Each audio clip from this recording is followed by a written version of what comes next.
habang bino-voice over ko to, andito na kami sa NAIA International Airport sa Manila, waiting for our flight to Guangzhou, China. Oo, kasi wala na akong time mag-voice over, dito lang ako nag-voice over. Kasama ko na si Ma'am Arlene ngayon. So ayun, ito yung boarding pass namin from Mactan Cebu International Airport for Manila. And then yan yung connecting flight kasi kami. So from Mactan Cebu, Manila to Canton. So yan. And then yeah, that is my itinerary. And then what else I can do? That's my name. Alam niyo na kung anong pangalan ko, no? So yan yung mukha ko, day. Parang yan yung sesta ko. Si Ma'am Ga. Siya yung dinala ko kasi siya yung may alam. Galing kasi, nagtatrabaho kasi siya dun sa China ata. Way back 19 kupong-kupong pa. So ganyan ang mukha ko, day. Mukha ko talaga yan, day. So ayan. Okay. So anong sasabihin ko? Actually, ngayong araw na to, I feel really blessed. Kasi parang hindi ako napagod, no? Mag-request sana ako ng wheelchair, pero hindi ko na lang tinuloy kasi parang kaya ko naman. So dahan-dahan lang kami. So this is the waiting area para boarding sa Cebu Pacific from Mactan Cebu International Airport to Manila. And then anong sinasabi ko dyan? So inano ko na lang ito, tawag doon, finish over ko na lang ito para mas mabilis by it. Okay?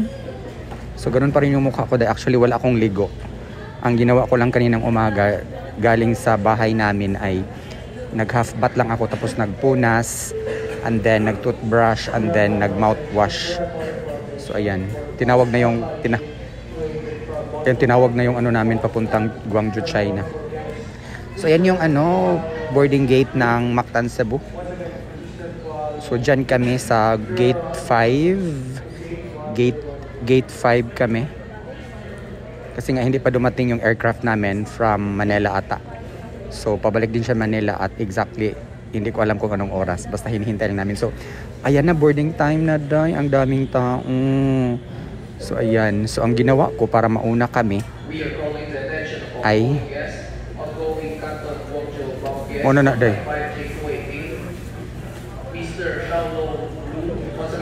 Hindi pa pala. So ayan.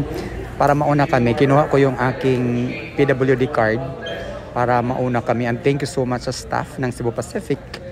Kasi talagang pag may PWD card ka, uunahin ka talaga. And alam naman talaga nila na talagang makikita yan sa mukha ko, dahil na talagang meron akong dinadamdam na karamdaman.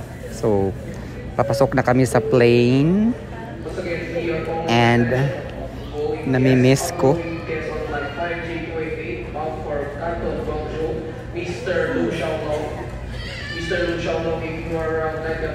Pagtuna kong ako. So ayan, nandyan na kami. Papasok sa airport, sa plane. I'm very, very, very excited. Ang last ko kasing sakay ng eroplano is 2019 pa. During the time of pandemic. Umuwi ako ng Davao to Cebu. So ayan, nakapasok na kami sa aircraft. And yung upuan namin is sa pinakahuli dahil.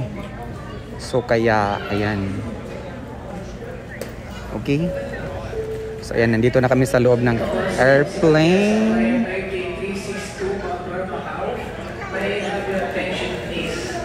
Our gate assignment has been changed.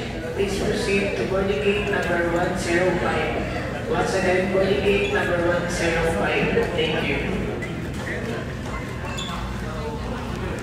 So ayan, the power of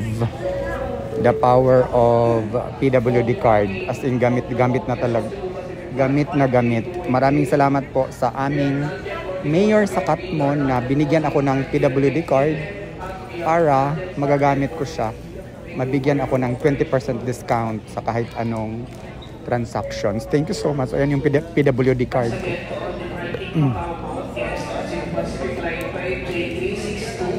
Your final boarding gate assignment is at boarding gate number 105. May we request all the boarding gate Macau guests on Cebu Pacific Flight 5J362 to kindly proceed through 105. Ito ang major flight boarding announcement. Okay, so see you na lang in Manila, and from Manila to Guangzhou, China na kami. So pagdating namin sa Manila ay imimit na namin si Ma'am Arlene, yung Pinay na in charge para sa mga gustong magpapagamot doon.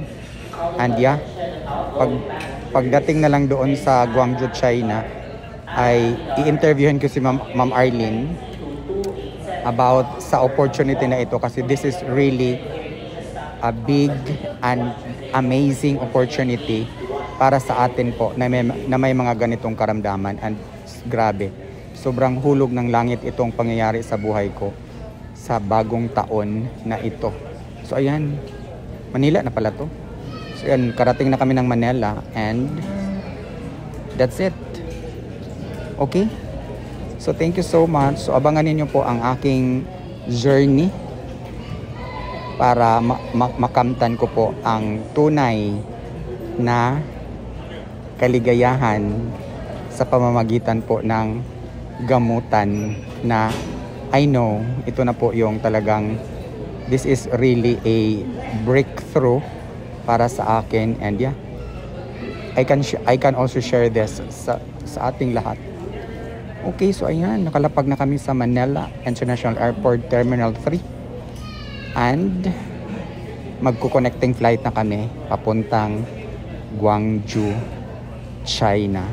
Once again, maraming salamat sa lahat ng mga dasal ninyo, mga prayers ninyo, and magkita-kita ulit tayo pagdating namin doon sa Guangzhou, China. If hindi lang ako mag-promise ha, if ganon kalakas yung wifi doon, but rest assured na talagang i-update ko kayo sa mga kaganapan doon.